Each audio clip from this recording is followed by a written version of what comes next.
बंधन टूटेगा नहीं। ये जो चेतना है जीवात्मा के रूप में तड़पती रहेगी, अपने कर्मों के कारण फंसी रहेगी। हमने जो कर्म किए, एंड के समय मौत आएगी तो for unresolved issues one has to take rebirth. मुझे अपने सारे कर्मों के कारण, कर्मों के भुगतान के कारण नया जन्म लेना ही पड़ेगा। और देखो विषय बड़ा गंभीर सा है। उसको पाने के लिए, उसको बचने के लिए, चेतना को अनंत तक ले जाने के लिए सारा सिस्टम शरीर के अंदर भी दिया गया है। हमारे अंदर 7 चक्कर है, वही बात यहाँ भी कही गई है। मूलाधार से शक्ति शुरू होकर उसी शक्ति को सार में आज्ञा चक्कर में ले जाया जाए तो आज्ञा चक्कर में ले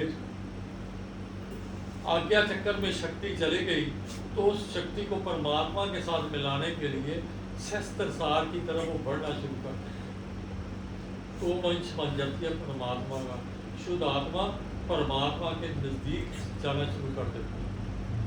तो इसलिए आपने अगर ये ज्ञान प्राप्त करना है तो इसी जन्म में आपने आत्मा को जानना, अपने आप को जानना और फिर परमात्मा की ओर बढ़ना। अभी आपने गायत्री मंत्र सुना, ओम भू ओम भुवा ओम स्वा महा जना तपा सत्यम। ये भूलोक है, जहाँ पर भूलोक को मृत्यु लोक भी कहते हैं। जीवात्मा यहाँ फंसी पड़ी है। जीव आत्मा के विकार जब खत्म होने शुरू हो जाए, विकार अगर खत्म होने शुरू हो जाए, विकार ध्यान से सुनो, खत्म होने शुरू हो जाए, जीवात्मा हल्की हो जाती है। हल्की होके यहाँ से विचलन करके नरक लोक को पार करके स्वर्ग लोक तक पहुँच जाती है। जब शरीर मरता है उसके 2 अंश जो है खत्म हो जाते हैं। धरती और 5 कोशों से शरीर बना है, 5 भूतों से बना है। कौन से 5 भूत हैं? पृथ्वी, जल, वायु, अग्नि, आकाश। जब 2 तत्व, जब मौत होती है 2 तत्व खत्म हो जाते हैं। कौन से? धरती और पानी। वो जब खत्म हो जाए तो जीव आत्मा इनविजिबल हो जाती है। जीव आत्मा को कोई नहीं देख सकता, क्योंकि उसका विजिबल रूप जो है वो धरती और पानी के कारण है। एक मिट्टी को पानी से गोंद कर पुतला बनाए तो मिट्टी का क्या बन जाता है? पुतला। तो ये विजिबल रूप हमारा तब बना कि हमने धरती और पानी का पुतला हमारा बन गया। जब मौत आती है ये धरती और पानी उसमें जल जाता है। तो आत्मा के 2 तत्व खत्म हो गए तो आत्मा 3 तत्वों में रह गई और कैद है। उसके अंदर जो उसकी कर्म है, जो उसने कर्म किए, बुरे किए, अच्छे किए, ईर्ष्या की, द्वेष किया, किसी का नुकसान किया या किसी की हत्या की, वो सारा उसके अंदर जो डाटा था वो सारा उसमें भरा हुआ। वो जीवात्मा कैद तड़प रही है। और जीव आत्मा तड़प रही है कहाँ तक? ओम भू ओम भुवा भुवा भवर लोक तक। जीव आत्मा का दायरा कहाँ तक है? भवर लोक तक। जब वो तड़प रही है अपने विकारों के कारण, आए मैं लुट गई, मारी गई, मेरा घर भी गया, मेरे घर वाले भी गए, मेरा जायदाद भी गई, मैं कहीं की नहीं रह गई, मेरा शरीर भी गया, भटक रही, मैं कहाँ जाऊँ? क्योंकि उसने ज्ञान प्राप्त नहीं किया। कर्मों की सजा उसे मिलती है और उसके बाद उसके जो पेन ड्राइव है उसके अंदर जो उसने कर्म किए हैं, जो बहुत ज़्यादा किए हैं, जो विजिबल कर्म किए हैं, उसके मुताबिक उसको नया शरीर मिलता है फॉर ऑल अनरिजॉल्व्ड इश्यूज, कर्मों का भुगतान करने के लिए। अगर वो आध्यात्मिक रास्ते पर चलती है, अपने कर्मों का विसर्जन करती जाती है तो आत्मा पवित्र हो जाती है। और जब पवित्र आत्मा है तो वो लाइट एंड वेट हो जाती है। तो वो जीवात्मा से बन गई पुण्य आत्मा। पुण्य आत्मा जो है उसका दायरा स्वर्गलोक तक है। स्वर्गलोक में इनविजिबल तौर पे पुण्य आत्मा रहती है और उसे बहुत आनंद है वहाँ, क्योंकि खाने की उसे ज़रूरत नहीं है और उसका पेट नहीं है, पुतला नहीं है ना उसका, उसके खाने पीने की चिंता नहीं है। ये इंजॉयज इन द नेचर के आनंद लेती है। वहाँ के फूल और पौधों में, झरनों में, नदियों में, लहरों में अनंत से स्वर्गलोक पर रहती है। और उसकी इच्छा के अनुसार अगर पुण्य आत्माएं काफ़ी देर रहती है, परंतु फिर भी लगाव कहीं प्रकट हो जाए तो फिर उसे धरती पर फिर गिराती है, धरती पर आ रही। तो ये धारा स्वर्गलोक तक। परंतु इसके आगे भी अगर तत्व कम होते जाएं तो आत्मीय दिव्य आत्मा बन जाती है। ओम भू, ओम भुआ, ओम स्वाहा और महा। महा का मतलब नया रूप तक और पवित्र हो जाए, अंदर से सारी बुराइयां निकल जाए, अंदर से सारे विचार निकल जाए। तो ओम महा, ओम जनलोक, ओम तपा तपलोक, जहाँ तक सिद्ध और गुरु और तपस्वी रहते हैं, और फिर सतलोक और तपस्वियों का, सिद्धों का स्थान काफ़ी नज़दीक है, जो बिल्कुल शरीर के बगैर रहते हैं।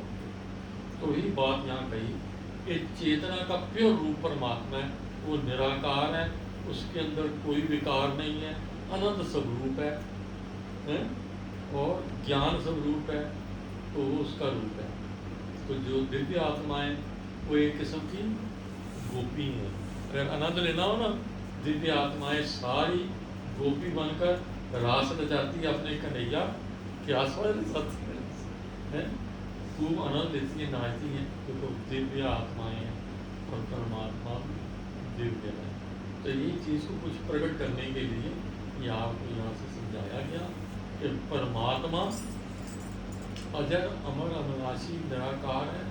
विकार भाई निराकार का मतलब उसका आकार भी नहीं है और विकार भी कोई नहीं है। सत्यम शिवम सुंदरम, एक ही उसका रूप है। जैसे कि कोई नौजवान हो ना, खूबसूरत लगता है, बालकाल से सुंदर क्या लगता है, नया नया नौजवान। उसका सदैव भी वही रूप है, उसका कोई बुढ़ापा नहीं। कुछ साधना करके तपस्या करके हमारे सामने एक है महाअवतार बाबा जी, उन्होंने परम सिद्ध और परम ज्ञान और परमात्मा को पा लिया जवानी में ही। उनका वही शरीर वैसे का वैसे, पिक्चर आप फोटो देख रहे हैं ना, उसके बाद उनका सदा वही शरीर है। शरीर क्या दिव्य, विजिबल नहीं है, जब चाहे वो दिखा सकते हैं अपना रूप, जब चाहे वो नजर नहीं आता, दिव्य में रहते। तो ऊपर के हायर डायमेंशन में उनका आवास है, और जो साधना में अग्रसर हो जाते हैं बहुत ज़्यादा आगे, तो उनको आगे का रास्ता दिखाने के लिए ये कार्य करते हैं। परमात्मा की तरफ से ये कार्य उनको आगे का रास्ता दिखाते हैं, ये महाप्रार्थना। तो ये बात आपको सुनाने, बंधनों से, ये समुदायों से, घेराव से बाहर निकलो, ग्रुपों से, गुट्टों से बाहर निकलो, अपने आप को एक पूरी तरह खाली कर लो कि मैं परमात्मा का ही सर्वचिंता हूँ। मैं किसी समुदाय से, परमात्मा ने हर इंसान को इंसान बनाया, असली उनको से कुछ बनाता वो तो बनाया, तो हम भी को वहाँ नहीं टिकते।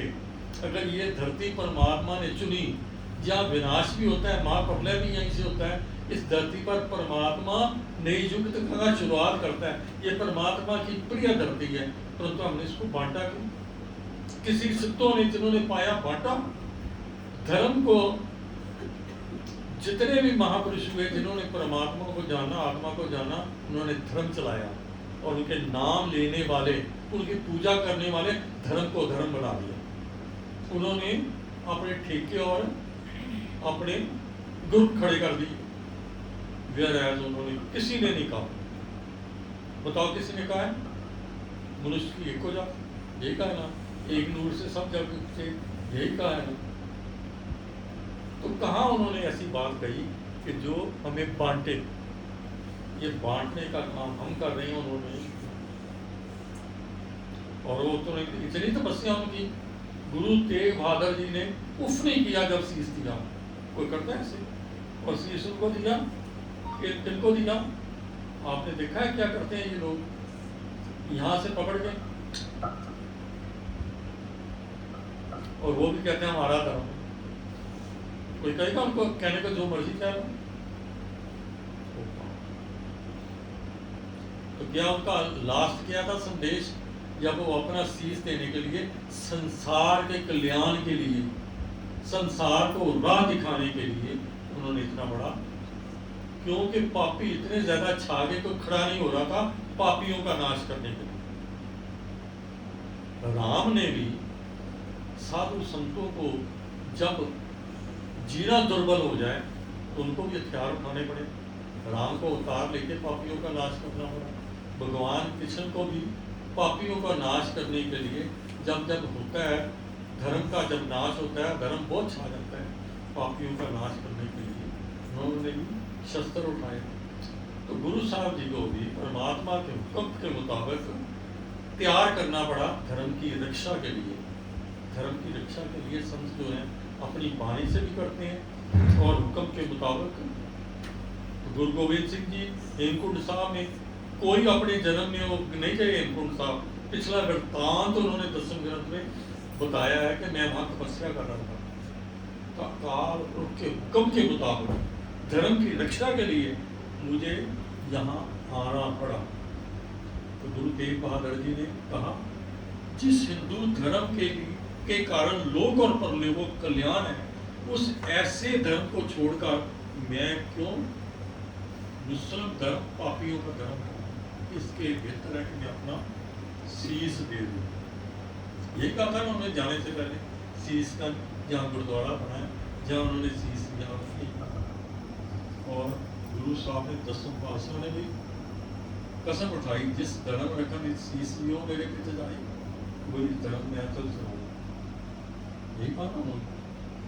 तो इस ढंग से उनकी बात को समझते हुए, परमात्मा का हुक्म होता है महापुरुषों को, जिन्होंने उनको जाना, उनको कार्य करने के लिए हुक्म होता है, वो शरीर में नहीं बैठे हुए, शरीर में नहीं फंसे हुए। अगर किसी ने वो तेल के कढ़ाई में है तस्वीर दिए कि ये तो उन्होंने उफरी में, क्योंकि वो शरीर में नहीं थे। तो भी बात यहाँ समझाते हैं कि यहाँ रहते हुए भी हम अपने चक्रों को भेद कर, जब आत्मा जो है जीव आत्मा आज्ञा चक्र को पार करके ऊपर जाती है, तो उसका सीधा संपर्क जो है सप्तलोक की तरफ होना शुरू है। इसी बात को समझाते हुए वाणी को विराम देते हैं। वाणी को विराम देते